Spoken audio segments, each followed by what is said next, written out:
Olá, muito bem-vindo, muito bem-vinda. Hoje nós vamos fazer uma conversa aqui no nosso canal sobre trabalho e envelhecimento. E a professora convidada é a professora Solange Maria Teixeira. Muito bem-vinda, professora. Obrigada. A gente que agradece, viu, sua disponibilidade, né, e o aceite de participar dessa conversa aqui hoje. A professora Solange está na Unesp, em Franca, essa semana, por conta do 3º Congresso Internacional de Envelhecimento Ativo, organizado pela professora doutora Nancy Soares, né, em parceria com a professora Solange, que é da Universidade Federal do Piauí, e também com a professora Solange Sálvia Campelo e Paiva, da Universidade Federal de Pernambuco. Então, esses dias aqui na Unesp, tem ocorrido várias mesas, debates a respeito do envelhecimento, da gerontologia crítica, e é uma honra muito grande receber você, tá, Solange? Vou aproveitar então para apresentar a professora. A professora Solange, ela é graduada em Serviço Social, ela fez a graduação pela Universidade Federal do Piauí, fez mestrado em Serviço Social pela PUC São Paulo e doutorado em Políticas Públicas pela Universidade Federal do Maranhão. Também realizou pós-doutorado pela PUC São Paulo no Núcleo de Família. Tá? A professora Solange tem inúmeras publicações, né? Dentre as várias, nós vamos destacar aqui 3 livros que eu acho importante, que inclusive são eles que têm norteado o debate aqui, né? Teve o lançamento.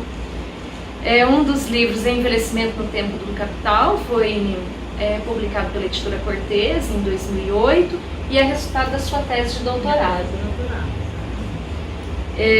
Depois a professora publicou Envelhecimento na Sociabilidade Capitalista, é uma coletânea que saiu pela editora Papel Social, né? E agora está sendo lançado aqui Envelhecimento e Política Social no Contexto de Crise e Contra-Reforma. Tá? É uma coletânea organizada pela professora então, Solange Maria Teixeira, a Sálvia Campelo e Paiva e a professora Nancy Soares.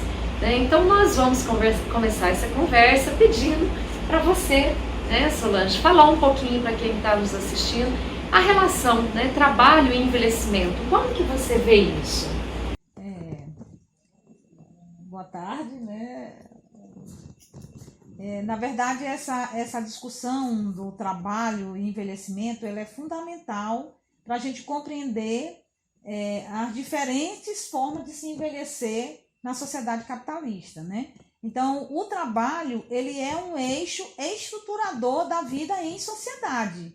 E o modo como se organiza o trabalho, ele vai gerar, especialmente como se produz na sociedade, de que forma se produz e se reproduz a sociedade, vai impactar no tipo de trabalho que se desenvolve e nas relações sociais de um modo geral. E o envelhecimento não é diferenciado, né? Embora as teorias hegemônicas no campo gerontológico e da gerontologia, elas dêem uma ênfase muito grande ao envelhecimento biológico, como se todas as pessoas envelhecessem da mesma forma, apenas pelo critério biológico, ou como se a partir de determinada idade cronológica as pessoas já se sentissem velhos, né?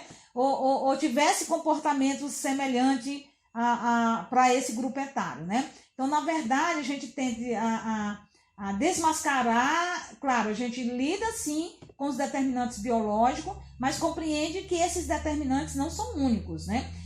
Os determinantes socioeconômicos, os determinantes socioculturais são fundamentais para compreender o envelhecimento, né, na sociedade, o envelhecimento humano na sociedade capitalista. Porque abstrair, aliás, não dar ênfase a esse aspecto é tratar o homem do ponto de vista meramente abstrato, fora das suas condições de existência. Então, trabalho é o eixo estruturador da sociedade capitalista, o trabalho assalariado, o trabalho abstrato. E é em função desse trabalho abstrato que se vai ter uma ideia fundamental de tempo, né? Numa perspectiva cronológica, linear, cronometrado de dias, hora, ano, né? Porque todos os tempos são iguais e eles precisam ser iguais porque o tempo é a medida da produção da mercadoria. Então, o tempo socialmente gasto para produzir uma mercadoria, inclusive a força de trabalho, que é também uma mercadoria, que tem o seu próprio tempo de reprodução. Então, esse processo, ele já em si vai causar diferença de forma de inserção. A inserção produtiva, né, pela via desse trabalho abstrato, vai gerar os antagonismos de classe, né? Então, o eixo de classe é um elemento fundamental, né? Na verdade, um hiato separa o envelhecimento da classe dominante da classe dominada, né? E um hiato não, na verdade, um abismo, né? Dadas as diferenças no processo de envelhecer e nas questões que afetam os diferentes grupos que envelhecem. E essas classes, né, elas também são subdivididas em frações de classes, né, com vários grupos. No caso do envelhecimento do trabalhador, né, como a Eneida Haddad coloca, ele é marcado pela uma velhice trágica, né? E esse envelhecimento é típico dessa forma de exploração que a classe trabalhadora sofreu ao longo do seu ciclo de vida e que se reproduz nessa etapa do envelhecimento.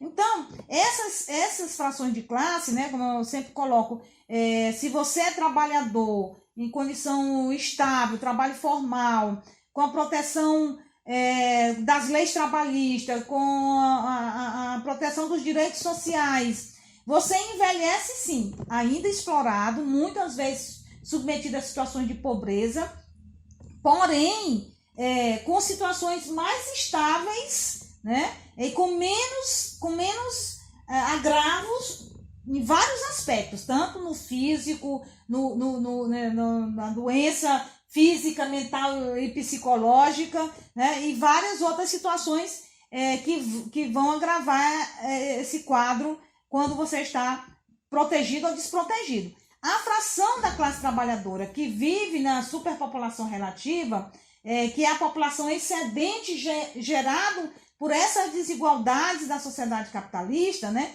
pela lei da acumulação, o capitalista ele investe constantemente em capital constante, né, tecnologia e maquinaria para aumentar a produtividade e para reduzir os custos, ele reduz a força de trabalho empregada, porque em função da tecnologia, uma força de trabalho vai cumprir o que 10 cumpria, o que 10 fazia, né? Então, esse processo tende gradativamente a gerar uma população excludente, excedente, né? Que vai conviver com um histórico processo de exclusão social, nesses termos de ser uma população excedente, que está à procura de emprego, que se dedica às atividades informais como forma de sobrevivência, aqueles que estão na pobreza absoluta, né, que são em situações de abandono, em situações de não inserção no trabalho pela via do aspecto da desmoralização, do preconceito, a população de rua, as pessoas que têm transtorno mental, as pessoas que têm deficiência, os indigentes, filhos dos indigentes, né? Então, esses compõem o pauperismo absoluto. Então, essa população vai envelhecer, sem dúvida nenhuma, de forma diferenciada. Essa trajetória de vida vai impactar no modo como ele vai experienciar o envelhecimento e como ele vai sentir, viver e representar essa etapa da vida, né? E esse processo vai interagir com o biológico e com o psicológico, né? E essa interação faz com que eles se codeterminem-se, né? De forma bastante articulada, ou seja, formando um nó que vai unir essas várias formas de desigualdade, de opressão, de exploração, que vai repercutir no modo de envelhecer. Solange, e a particularidade brasileira, né? Exatamente. Acho que é importante tratar um pouquinho, inclusive se você tiver aí de cabeça, né? Percentual, né, hoje da população idosa, qual que é, para depois a gente caminhar um pouco para a cobertura, né, das políticas sociais. Tal. Isso falar dessa relação de expectativa de vida e o envelhecimento. É interessante essa questão que se essa tendência é uma tendência do capitalismo mundial, né, de gerar população excedente, tanto se fundamentar na exploração, gerar desigualdades e gerar populações excedentes, né, essa realidade nos países capitalistas periféricos, né, como o caso do Brasil, ela é muito mais extremada, né, porque em função do modo como se insere esses países periféricos na divisão social, na divisão internacional do trabalho, isso vai gerar relações de dependência em relação entre os países. E uma das características dessa dependência é exatamente relações comerciais que desfavorecem o Brasil, né? Seja inicialmente por conta, vou só citar um exemplo bem contemporâneo, que é a economia das commodities, né? Que isso, na verdade, a gente se especializa em mandar para fora do país, né? Matéria-prima, alimentos, então é o ferro, é o minério de um modo geral, né? A nossa carne de frango, a nossa carne bovina, a soja, né? Então, mas em compensação, a balança comercial ela fica desequilibrada porque a gente traz produtos de alta tecnologia, inclusive os chineses, os produtos norte-americanos, da Europa de um modo geral, né? E essa defasagem tecnológica ela ainda é acentuada ainda mais na contemporaneidade, porque nós temos um ataque contemporâneo à ciência e à tecnologia. Veja que isso vai impactar em pouco tempo nessa economia mais ainda. A indústria, nós estamos passando na América Latina e Brasil um processo de desindustrialização, né? O percentual de riqueza produzida pela indústria no PIB está cada vez menor, né? E isso vai repercutir nessa balança desigual. Para equilibrar essa balança, o que é que nossos capitalistas fazem? Nacionais superexploram a força de trabalho. Então, a superexploração é um elemento marcante nessa realidade. Que ela casa dois elementos. É você remunerar a força de trabalho abaixo da sua capacidade de reprodução, dele e da sua família, né? Sempre achatando os salários de miséria, salários mínimos, né? O nosso mercado de trabalho é caracteristicamente marcado por esse mínimo de salário, né? Porque expressa essa superexploração e também as formas de lidar com a mais-valia absoluta e a mais-valia relativa, né? Seja ou intensificando o ritmo do trabalho ou ampliando jornada de trabalho, intercalando essa jornada de trabalho ao gosto do capitalista, né? Como trabalho intermitente e outras formas de trabalho precário, né? Como isso vai impactar nesse idoso que vive nesse trabalhador que vive nessa realidade e que envelhece?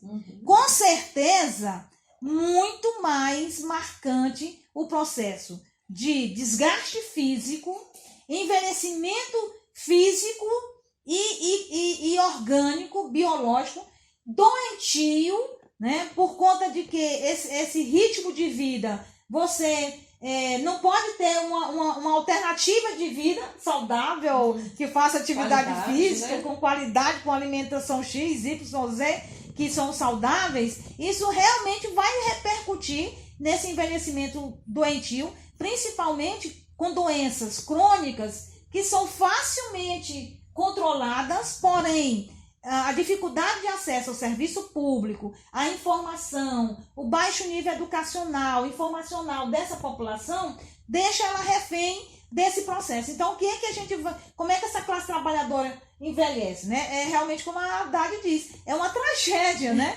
Porque se a classe trabalhadora não tivesse lutado, né, desde as suas origens, por direitos ao trabalho, inclusive de proteger aqueles que estavam já em condições de velhice e que o mercado não queria mais, dada a redução da sua produtividade, se não houvesse lutas para que houvesse políticas públicas, né, políticas sociais para atender esse público, eles estariam à mercê da caridade e da filantropia ainda hoje, né? Então, realmente, essas políticas públicas, elas, de um modo geral, elas favoreceram que esses avanços tecnológicos na medicina, né? Vacina, antibiótico, tecnologia da saúde, isso é importante para o envelhecimento, né? Porém, nada é mais importante do que a política pública, porque sem a política pública, essa órtese, a prótese, o medicamento não chegava na classe trabalhadora, né? As tecnologias de saúde não chegavam na classe trabalhadora. Então, foram as políticas públicas que possibilitaram a longevidade em massa, né? Então, nós temos, as desigualdades são gritantes, né? Nós temos ainda uma população que já é mais de 11% da população idosa no Brasil, com expectativa de 75 anos de vida, porém essa expectativa é uma média, né, que esconde uma grande desigualdade, os índices variáveis entre regiões, entre estados e entre municípios, né? Então nós temos... Senhora, você poderia, então, para quem está nos ouvindo, falar um pouquinho como é envelhecer, né, ou qual o dado estatístico aí da expectativa de vida, tal, nas várias regiões? Exatamente. Por exemplo, na região sul, né, estados como Santa Catarina, né, e São Paulo, as pessoas têm uma expectativa de vida superior a 80 anos de idade. Né? Santa Catarina, alguns municípios chegam a 84 anos de idade, a média do município, né? Mas se você olha entre as regiões, a região norte e nordeste é que está contrabalanceando e botando essa taxa ainda para 75 anos de idade, né? Mas lá a expectativa de vida é muito menor, né? Então no nordeste e no norte, especialmente alguns estados, né, como Piauí e Maranhão, que são os estados mais pobres, refletem a expectativa de vida, né, desigual. Então, nesses estados, é muito abaixo de 70 anos a expectativa de vida, né, 68 no Maranhão, 69 no Piauí, né, e alguns municípios dentro desses estados, ela é ainda mais baixa, né? Como nos municípios em que a tecnologia chega menos, a política pública chega menos, né? Então a expectativa vai expressar isso. E a longevidade, a vida pós-aposentadoria ou pós 60 anos de idade também é completamente variável, Edivânia, né? Entre esses grupos. Então, pessoas, por exemplo, que são os mais pobres, idosos mais pobres, que são beneficiários do BPC, eles têm uma média de vida de 8 anos de sobrevida, né? Eles saem do BPC porque morreram, né? Então, em comparação a sobrevida que hoje as estatísticas apontam e que é utilizado para fazer a reforma da Previdência, mostrando que a sobrevida é alta, né? Deixando de considerar essa desigualdade. Então, essas máximas numéricas, elas são utilizadas com discurso ideológico, que se vive mais, se vive melhor, né? Por que não trabalhar mais, não pagar mais a Previdência, contribuir com o país? Só que, como eu estou mostrando claramente, isso esconde uma desigualdade estrutural, né, entre regiões no país, né, que é uma desigualdade de classe, que é uma desigualdade de gênero, que é uma desigualdade de raça, etnia, e é uma desigualdade geracional. Né? Solange, inclusive você me fez lembrar aqui que em 2017, quando a reforma da Previdência foi apresentada então pelo presidente Michel Temer, na época, né? Ele chegou a dizer que os trabalhadores viviam, né? Acho que foi ele que disse, né? 120 anos, né? E acompanhou esse discurso algumas reportagens aí da televisão, né? A Globo, mostrando pessoas com 90 anos, né? Ou até mais, praticando esportes radicais, tendo uma vida muito ativa, né?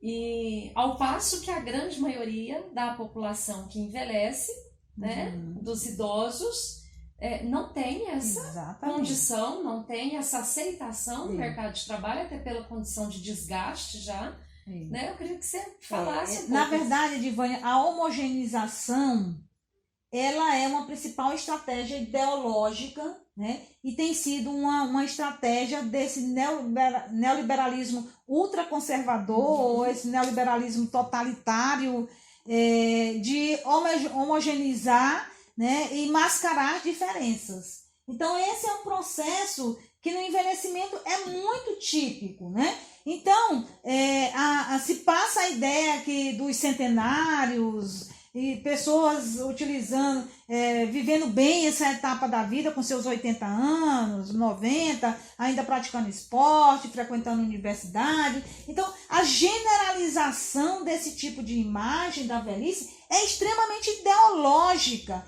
e ela esconde essa velhice como expressão da questão social, que é a velhice da classe trabalhadora, né? Então, a classe trabalhadora ela também tá alvo desse nicho de mercado, né? Que vende produtos e receita gerontológica, garantindo um envelhecimento digno e de qualidade de vida, saudável, né? Desconsiderando completamente as condições em que as pessoas vivem, né? Então, existem diferentes formas de envelhecer. Aquele abandonado que está nas unidades de longa permanência, aqueles que estão em família, mas que ainda estão cuidando da sua família, utilizando a renda que recebe da aposentadoria para também manter a família, né? Tem aqueles que estão em situação de dependência dentro da família, mas em situação de dependência por essas doenças, né? Então, o grupo que realmente vem sendo favorecido por essa imagem que é vendida como atingindo todas as formas de envelhecimento, é o envelhecimento das classes médias, das classes abastadas, que chegam a essa etapa ainda com dinheiro, com saúde, né? E obviamente querem novos investimentos, quer viajar, né? Quer ter uma academia específica para esse tipo de população, né?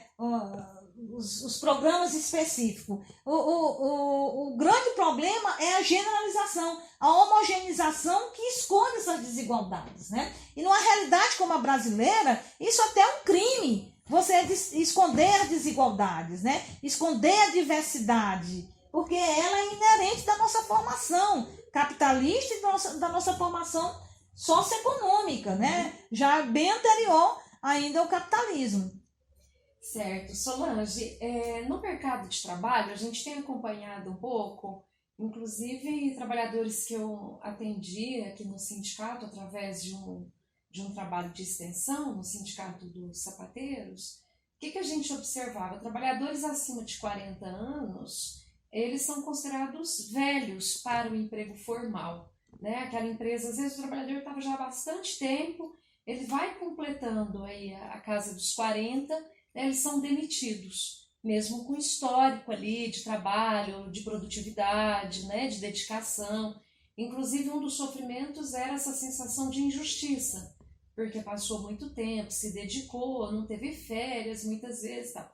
Então a gente tem esse mercado que empurra, né, os trabalhadores considerados aí desnecessários para a produtividade média do capital na atualidade. Exatamente.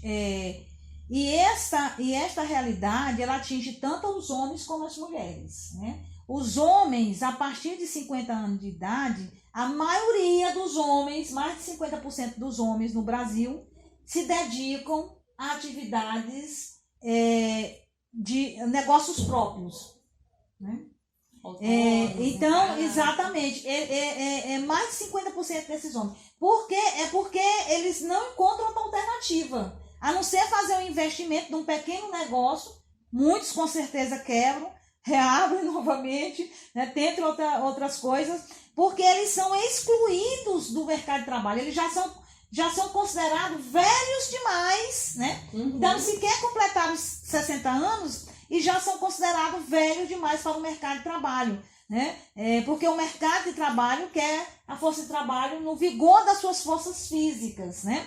E as mulheres, Edivânia, com menos idade, com 40 anos de idade, né? A maioria das mulheres sai do mercado de trabalho, são expulsas do mercado de trabalho.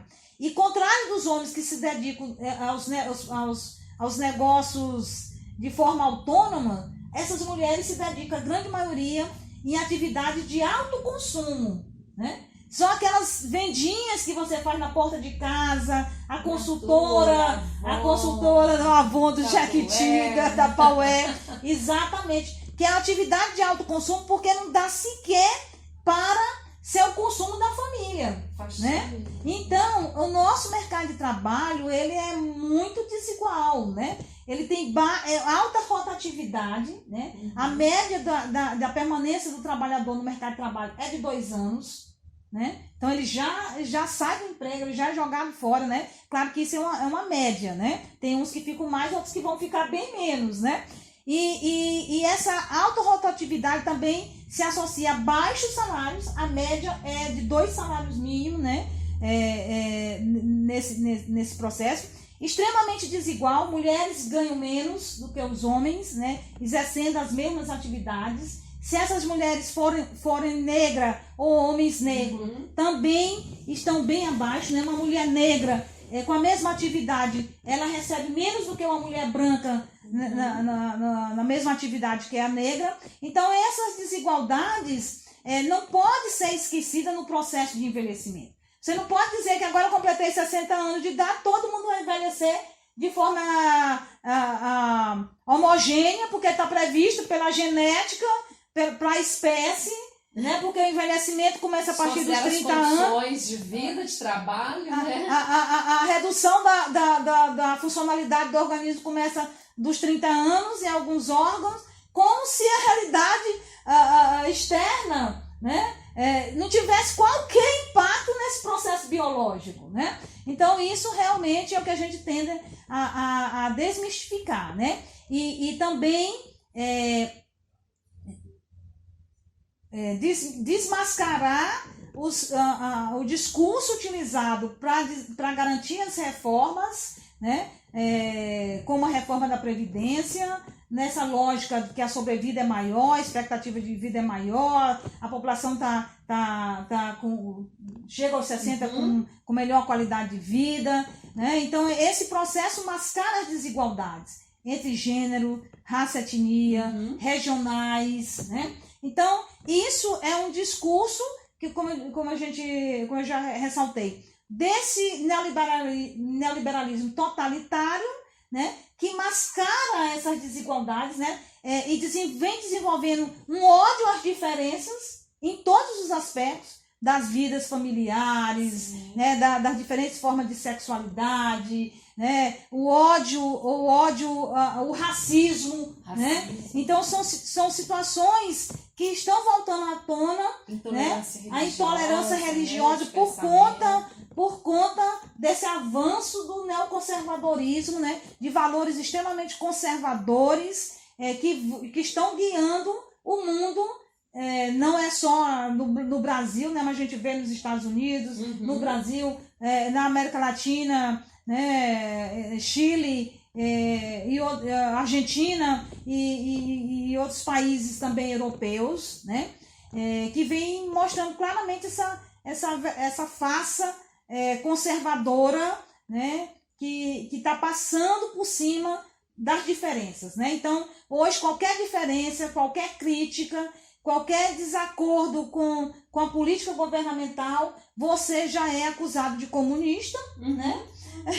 Difusor do marxismo cultural, né? Uma panaceia que cabe todos os tipos de crítica, né? Então, você lutar por justiça social, equidade, por política pública, já é um inimigo mortal da ordem neoliberal, né? Porque ele prega exatamente o contrário disso, né? Uma crítica a esses padrões societários de base coletivistas, né? Então, essa é a realidade de desmonte mesmo das conquistas, duras conquistas pelos trabalhadores, né? Solange, então nós vamos dar um pequeno intervalo, você que está nos assistindo, a gente vai dar uma quebra aqui para voltar em seguida com a professora Solange discutindo aí a reforma da Previdência, né, que nós chamamos de contra-reforma, que foi aprovada essa semana agora, né, pelo Senado. Então, infelizmente, as mudanças são grandes que vêm por aí. Então, a gente volta na sequência para conversar com a professora Solange a esse respeito, fazendo a relação com o envelhecimento no Brasil. Não saia daí, tá? A gente volta já.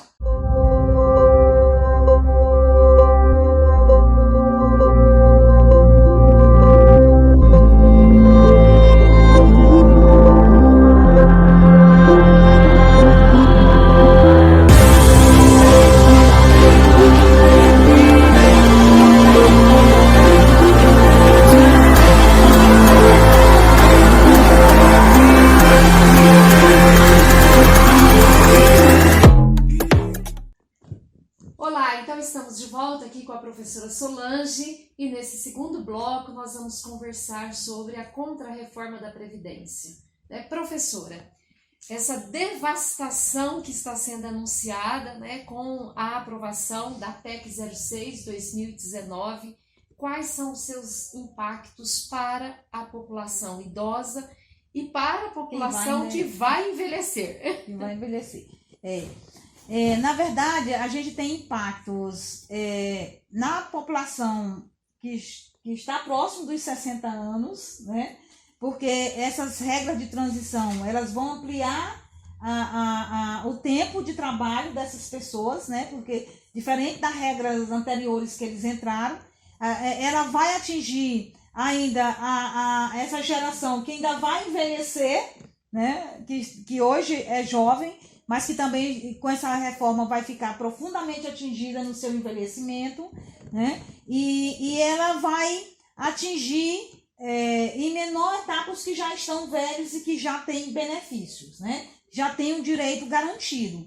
Na verdade, ela não vai retroagir para os que já estão aposentados, embora elas criem elementos como, por exemplo, no caso dos servidores públicos, eles vão ser afetados porque vai ser possível aumentar a alíquota de contribuição. Uhum. Então, o aposentado, ele contribui também, né? Ele continua contribuindo mesmo depois de aposentado, que é uma discrepância, né? Como é que você contribui para se aposentar e se aposenta e continua contribuindo, né?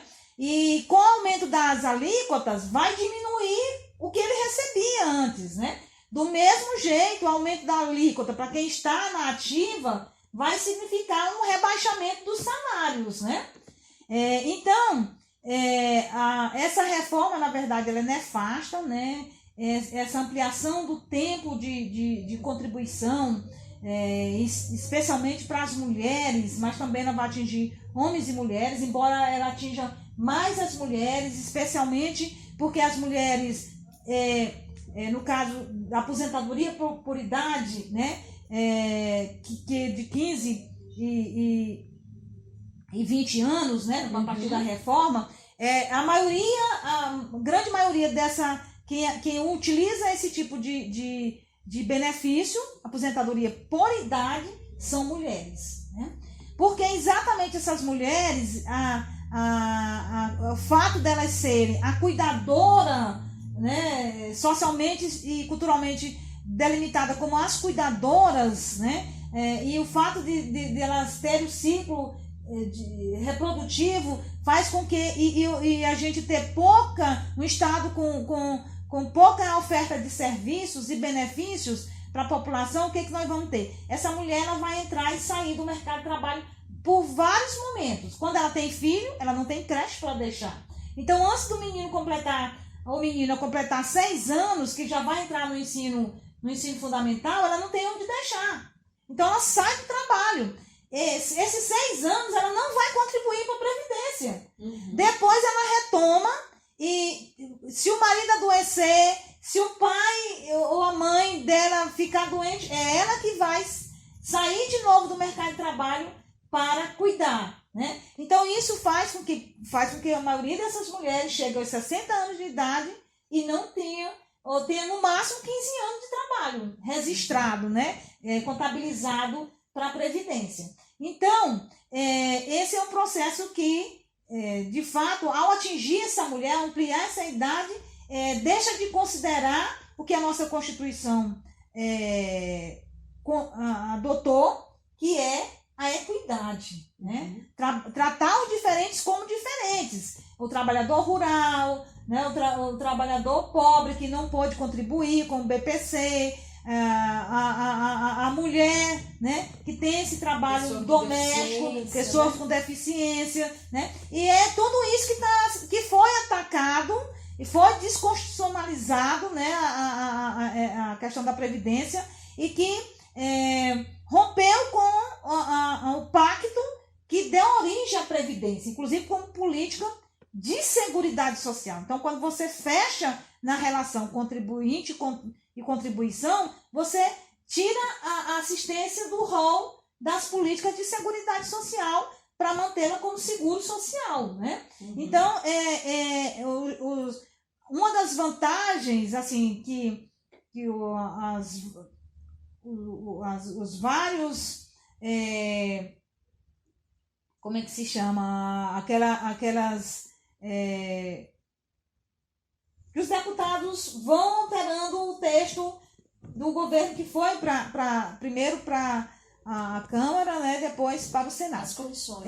As comissões e os aditivos, emendas, né? As emendas que eles fizeram, de fato, trouxe algumas vantagens, viu, Adivane? Uma delas foi não mexer no BPC, né, porque a proposta do governo era para ganhar um salário mínimo de BPC só a partir de 70 anos de idade, né, e atender a pessoa a partir de 60 anos, mas só recebendo R$400. E isso era muito grave, porque, em nome de dizer que ia beneficiar mais gente, se desconstitucionalizava o valor do benefício pelo salário mínimo, né? Esse era um ataque, era uma estratégia para depois cortar o de 70, né, com o valor do salário mínimo, né?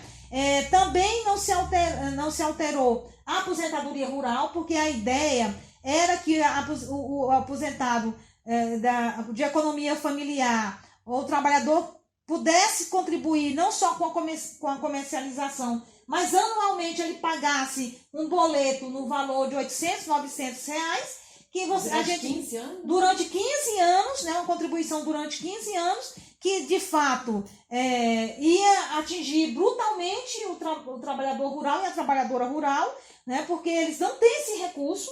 A economia familiar lida na margem da sobrevivência, né, então não tem esse recurso extra para pagar a Previdência, né?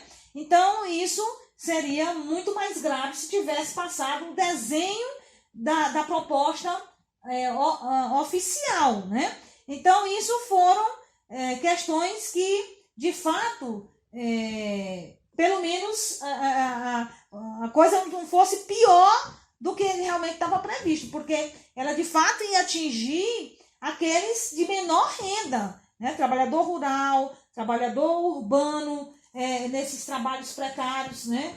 Por aposentadoria por idade, pessoas idosas, né? Com benefício não contributivo. Então, mas de uma maneira geral, ela atinge de cheio a classe trabalhadora, né? Vai dificultar a aposentadoria da geração futura, né?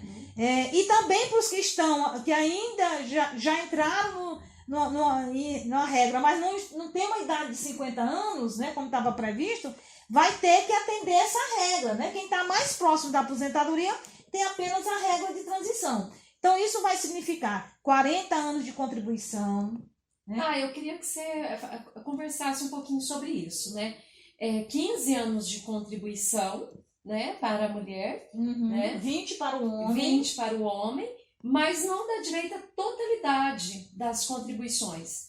Então, eu queria que você trouxesse para quem está nos ouvindo que a classe trabalhadora hoje aposentada, né, que sobrevive com um salário mínimo, que é a média, né, já tem muita dificuldade. Agora, será que a geração futura vai conseguir ter acesso a um salário? Exatamente. 20 anos de trabalho é o mínimo para o homem para acessar a um salário mínimo.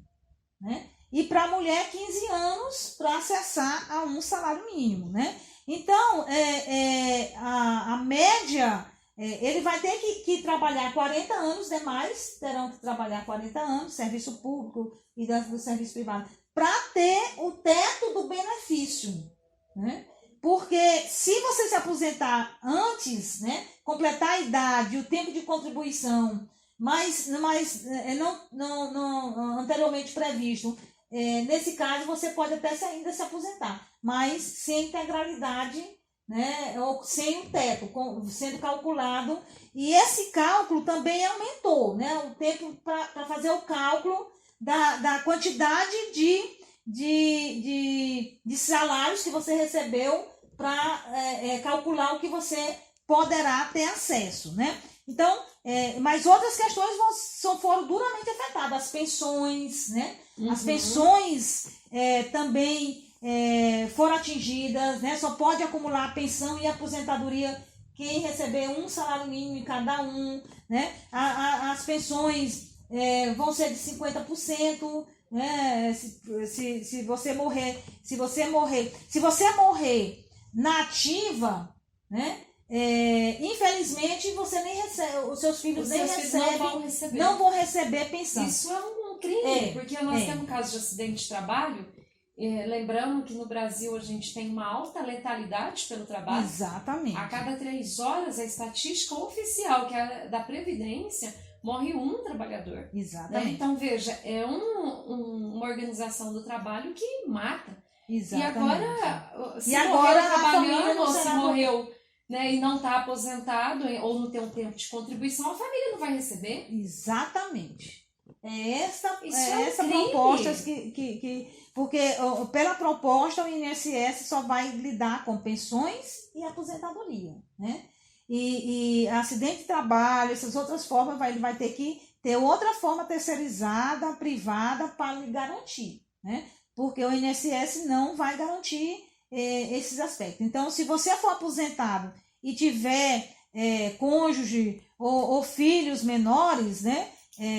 Eles receberão aquela pensão de 50% do seu salário, da sua aposentadoria. Porém, se você tiver na ativa, ele não recebe. Se for um acidente de trabalho, eles não vão receber, né? Então, nefasta essa previdência, deixará grande parcela da população trabalhadora desprotegida, muitos morrerão antes, né? Eu tenho feito uma expectativa que eu acho que dentro de 10, 20 anos, né, a gente vai ver os reflexos dessas mudanças contemporâneas na Previdência, na legislação trabalhista e nas demais que vão ter aí pela frente, né? A tributária, a administrativa. Essas reformas terão um impacto muito grande na proteção social dessa população que tá envelhecendo, né, envelhecente, que vai deixá-los, né, desprotegidos.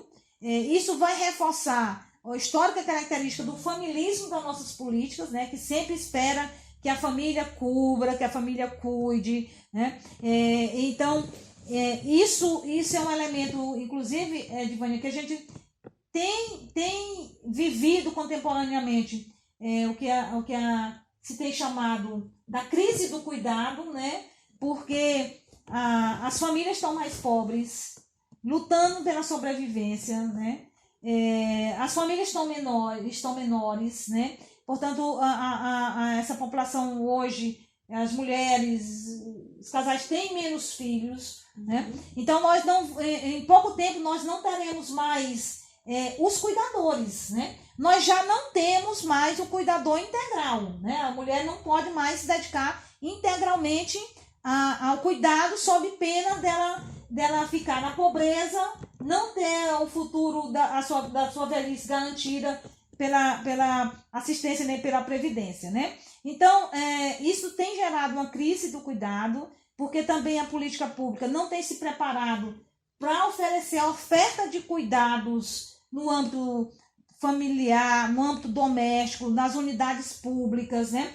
Pelo contrário, o hospital está sempre querendo um cuidador familiar, né? A assistência quer um cuidador, uma pessoa que proteja, que assista, que eduque, que socialize no lar, né? No ambiente doméstico. Então, isso, de fato, vem sobrecarregando ainda mais as mulheres. As mulheres saem prejudicadas pela reforma, né? Tem essa relação que elas se mantêm nas atividades de cuidado, porque as políticas também não são não tem não são o gênero não atravessa as políticas públicas, né? Elas não pensam nesse impacto de gênero, então mas assim mesmo elas continuam reproduzindo a tradicional divisão sexual do trabalho, né? Que mulheres são cuidadoras, mulheres estão no ambiente do lar, então se pede condicionalidades para as mulheres, para levar o filho para a escola, acompanhar nas tarefas, levar para a saúde, vacinar, né? Então isso tudo reforça. Colocada, exatamente, né? É uma obrigação socialmente colocada que se amplia essas obrigações, né? Pela política pública, e a contrapartida da política pública é muito insignificante, né? Ou seja, claro, tem a contrapartida, tem o benefício do Bolsa Família, então o benefício monetário, tem alguns serviços, né? Mas eles pouco favorecem um apoio efetivo a essas famílias, né? Então, ninguém escuta o cuidador, né? Ninguém visa amenizar a dor do cuidador, amenizar por um momento o cuidado, levando equipes para desenvolver esse trabalho no domicílio, né? E quando se tem trabalho em domicílio, é meramente para supervisionar o cuidado feito pela mulher no lar, feito pela família no lar. Então,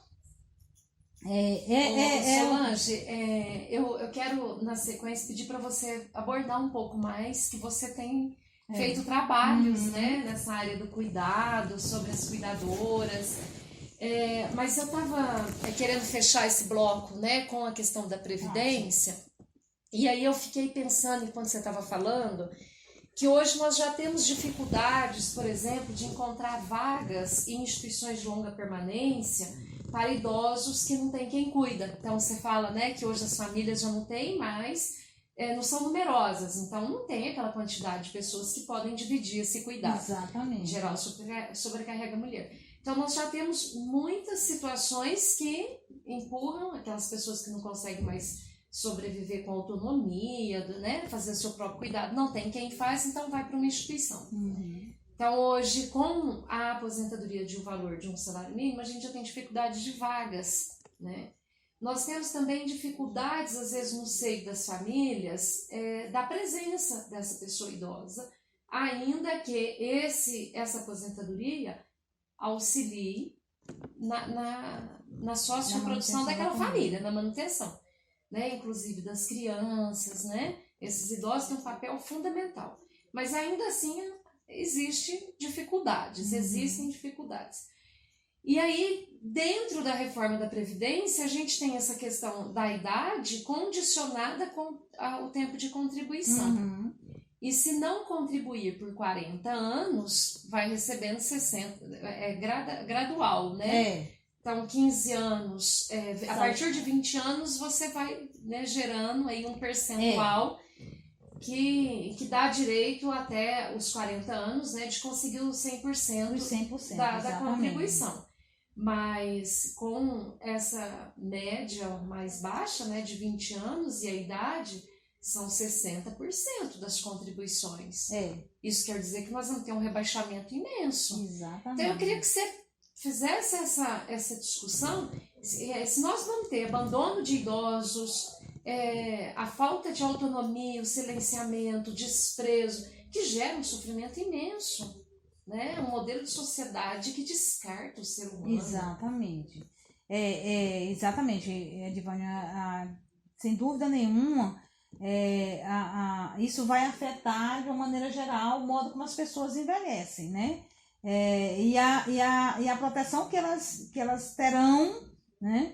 E a tendência é que se imagine que vai ampliar a miséria, né? Entre os idosos. Hoje, a pobreza entre os idosos é residual, porque benefícios do BPC com a Previdência cobrem em torno de 80% dessa população. Né? 80%. Exatamente. Então, mesmo com o salário mínimo, eles têm essa renda. Né? E sem dúvida nenhuma, essas reformas vão atingir cada vez mais, as políticas tenderão a ficar com dificuldade no acesso, com restrições gerais no acesso ao BPC, né, em função do corte dos gastos públicos. Isso levará a esse crescimento da miséria, idosos vivendo na rua, né, que é uma realidade, inclusive já presente em alguns países europeus, né, que fizeram adotar essa política de austeridade e rebaixar as pensões, as aposentadorias, como é o caso de Portugal, da Espanha, da Grécia, né? Então, não vai ser muito distante a nossa realidade, né?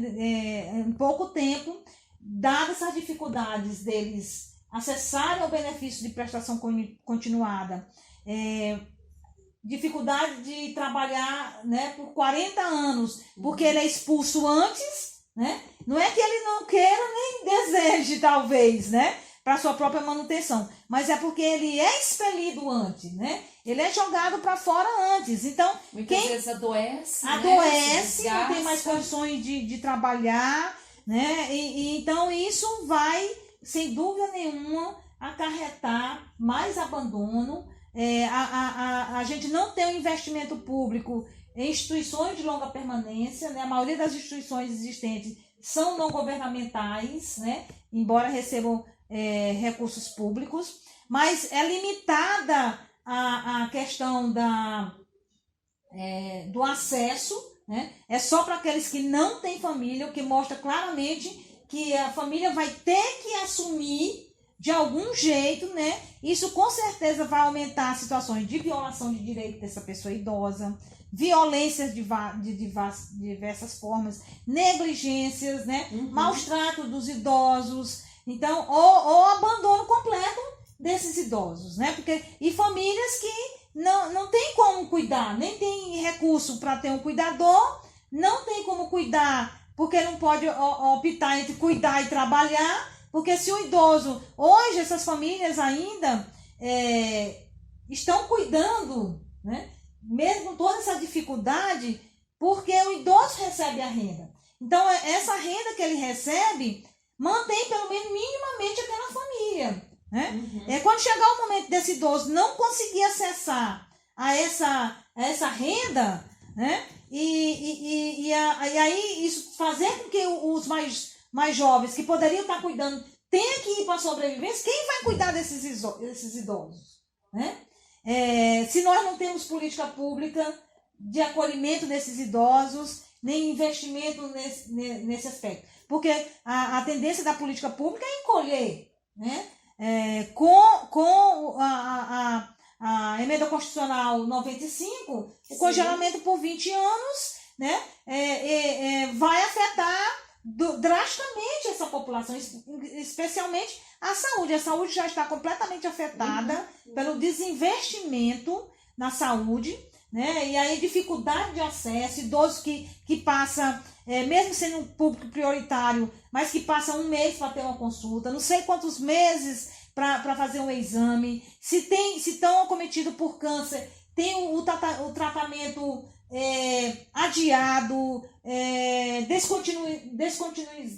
com descontinuidades, né? Então, essa situação vai agravar ainda mais esse envelhecimento como expressão da questão social, né? Doentio, pobre, né? Até com um grande índice de miserabilidade, né? Então, isso vai afetar as relações sociais, as relações interpessoais, porque isso vai impactar nas famílias, isso vai impactar nessas relações interpessoais, né? Inclusive, não sei se esse dado é correto, mas a gente tem informação que hoje os idosos aposentados, né, no Brasil são responsáveis por 15% das crianças e adolescentes, né? Então, essa renda, ela tem um papel muito importante na sociedade. Exatamente. Além do que a professora Denise Gentil, até ela teve aqui ontem, né, fala do próprio movimento da economia nas localidades, né? Exatamente. É um tiro no pé essa reforma. Exatamente. No âmbito rural, né, o acesso à aposentadoria do trabalhador e da trabalhadora rural foi fundamental para manter o homem no campo, né? E a agricultura, né? Exatamente. O investimento na agricultura familiar, essa renda tem feito com que as pessoas permaneçam, né? Inclusive os filhos desses idosos, os netos desses idosos, permaneçam no campo, né? Reduzindo o êxodo rural, né? E os problemas que a cidade vão se avolumar na cidade que não está preparada também para receber essa grande quantidade, né? E um dos aspectos também tem sido a ampliação do grau de escolarização das crianças, né? Com essa renda, essas crianças não necessariamente vão precisar trabalhar, embora essas crianças no campo, elas ajudem esses pais também na roça, né? Mas isso não tem sido feito em detrimento da escola, né? Então eles cumprem, então isso tem aumentado a escolaridade dessas crianças, tem reduzido o trabalho infantil, favorece a qualificação, impulsiona a economia rural, o comércio nos pequenos municípios, né? Então, isso tem benefícios para além do individual, né? É uma família que está sendo protegida, vai impulsionar a economia do Estado, né? Então, querer atingir esse grupo, não sei que economia é essa, né? Porque isso restringe o consumo. O sericídio. Né? Exatamente. É uma coisa meio absurda, que só a mesma lógica neoliberal para explicar todos esses efeitos nefastos, né? Dessas políticas. E assim, é muito injusto, porque ao mesmo tempo o governo abre mão, né, de receber das grandes empresas que devem para a Seguridade Social, e abre mão de receber de empresas que estão fazendo negócios agora, né, inclusive de empresas internacionais que estão aí fazendo não a perfuração, mas o investimento na área do pré-sal, né? Exatamente, né? Então são empresas de petróleo que estão ganhando muito e que o governo está abrindo mão, além de desonerar outros setores, né? Exatamente. Então é muito reformas injusto, na né? Previdência, né, Livânia, são necessárias, né, ao longo do tempo para você melhorar o sistema, né? Não é para piorar o sistema. É melhoria do sistema, inclusão, novos serviços e programas, benefícios para incluir populações ainda não incluídas, que estão fora. E como diz a Denise Gentili, né? Sem dúvida nenhuma, um aspecto fundamental para resolver o problema do caixa da Previdência é investimento em políticas de inclusão do jovem no mundo produtivo. Sim. Né? Política de emprego, que isso sim mantém a sustentabilidade do sistema, mulheres e homens contribuindo para a Previdência, mas para eles contribuírem, eles têm que estar empregados, né? Então, essa lógica, mas é uma lógica que é contrária, né? Pensar isso, você pensa que o racional seria isso, né? Porém, dentro de uma lógica capitalista que desemprega, que gera desemprego estrutural, né? E compatibiliza com a política de emprego, né? Então, tanto que a gente nem tem mais política de emprego, que se tem a política de geração de renda, né? Ocupação, é de ocupação. Veja como modifica o capitalismo, esse panorama do capitalismo modifica todo esse cenário, né? E gera uma sociedade com muito mais dificuldades, né? Miséria material, espiritual, e também gera as próprias condições de conflitos, né? De criminalidade, de convulsão social, né?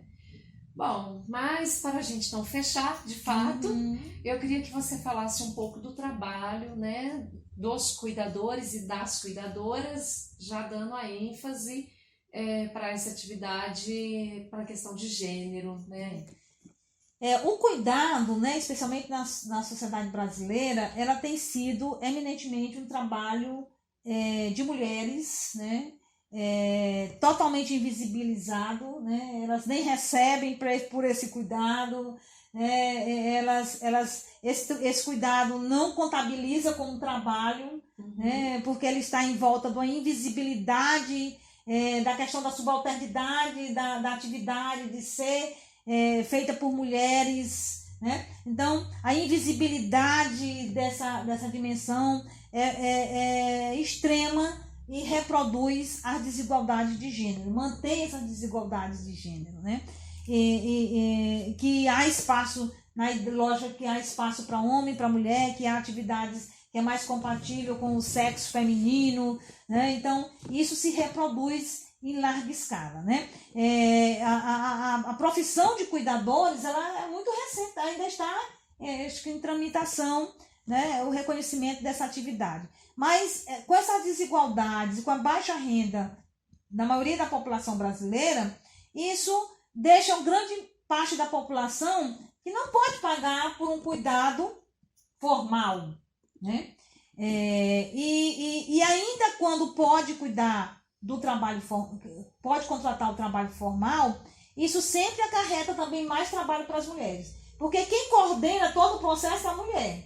Então a mulher tem que ficar atenta à mudança entre os cuidadores do plantão, organizar isso, tem que ficar atenta a qualidade desse cuidado prestado, né? Então sempre acarreta prover para garantir que tem essa cuidadora, que tem um medicamento, né? A consulta, é ela que leva, né? Ela que marca a consulta, né?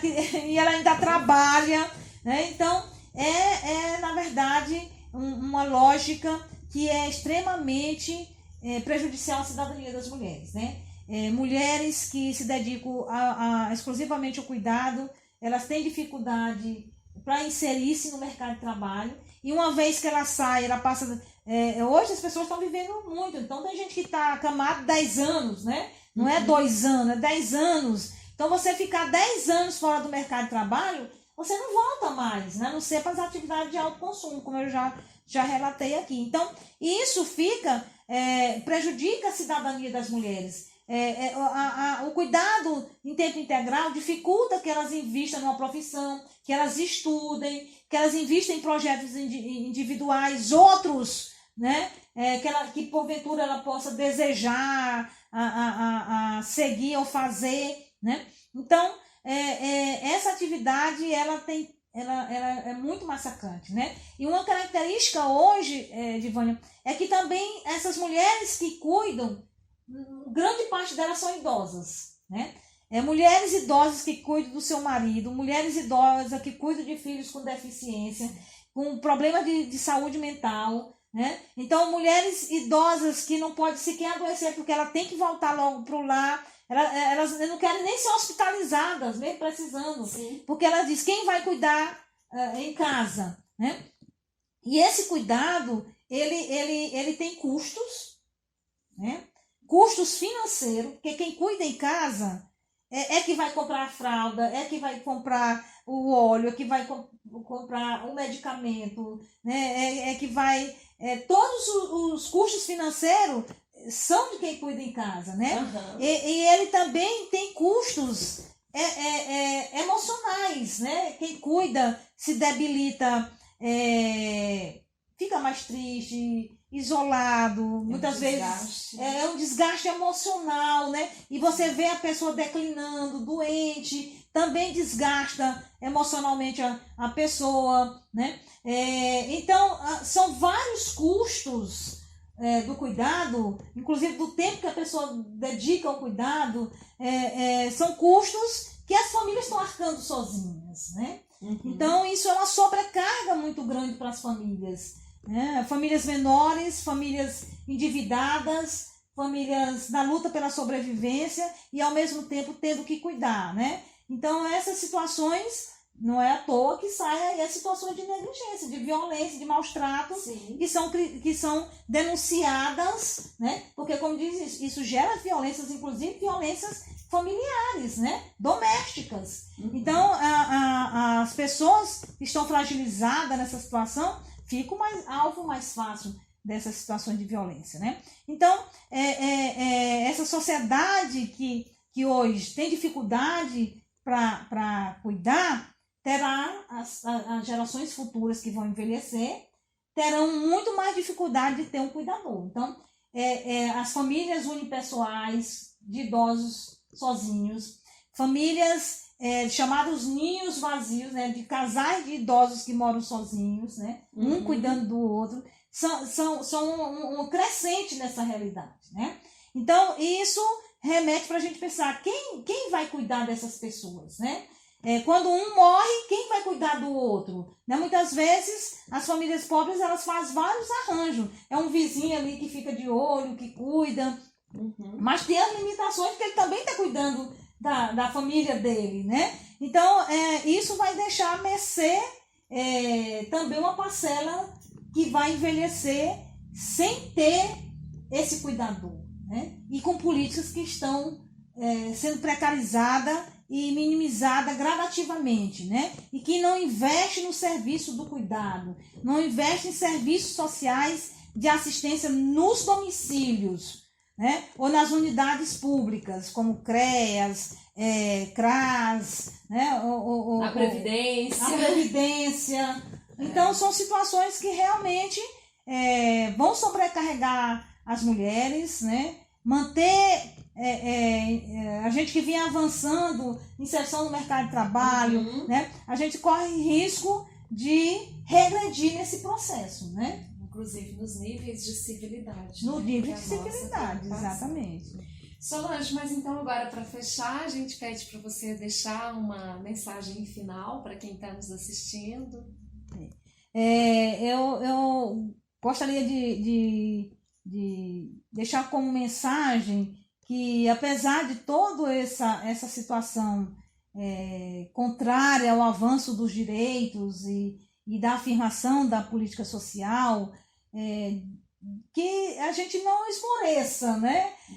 E que a resistência seja a nossa resposta a todas essas situações que vêm agravando o quadro conjuntural e as políticas públicas, né? Então, defesa da seguridade social, né? Contra as privatizações, né? Contra o desmonte da coisa pública, dos serviços públicos, né? Que são essenciais para atender a coletividade, não transformar essas políticas numa lógica mercadológica, né? Porque elas são bens públicos que visam a melhoria da qualidade de vida, da garantia da cidadania, né? Então, isso que nós conquistamos, essa civilidade, está ameaçada, né? Mas, encerrar com a música do Ivan Lins, que diz exatamente, né? Desesperar jamais, né? Aprendemos muito nesses tempos, né? Não podemos nos desesperar, nem fugir da raia. Então, lutar, resistir, né? Aglutinar forças em torno de uma sociedade civilizada, humana, em que as pessoas possam viver, nascer e morrer com dignidade. Tá certo, Solange. A gente agradece muito, tá? Essa conversa, sua generosidade. Solange fez uma viagem bem cansativa, né? Vai viajar logo mais. E ainda assim se dispôs a nos ceder um pouco agora do seu tempo à tarde e compartilhar conosco, né, toda a sua experiência, seu conhecimento. Então é uma gratidão, viu? Muito obrigada. Agradeço também. E é um prazer também, né, estar com uma pessoa tão aguerrida, né, em prol aí da luta, né, da defesa para a dignidade humana, sobretudo das pessoas idosas, em prol da causa do envelhecimento. Então a gente fica grato e também muito prazer, muita honra em ter tido essa Agradeço a conversa com você. oportunidade, né, de poder participar desse momento. Tá Obrigada. certo, Solange, muito obrigada. Então você que está nos assistindo, né, se gostou desse vídeo, por favor, dê o seu like, compartilhe, ajude a chegar a mais pessoas. Também pode deixar sua mensagem, que a gente depois vai ler e vai tentar aprimorar o nosso trabalho, que ainda está no começo, tá? Então até a próxima. Muito obrigada.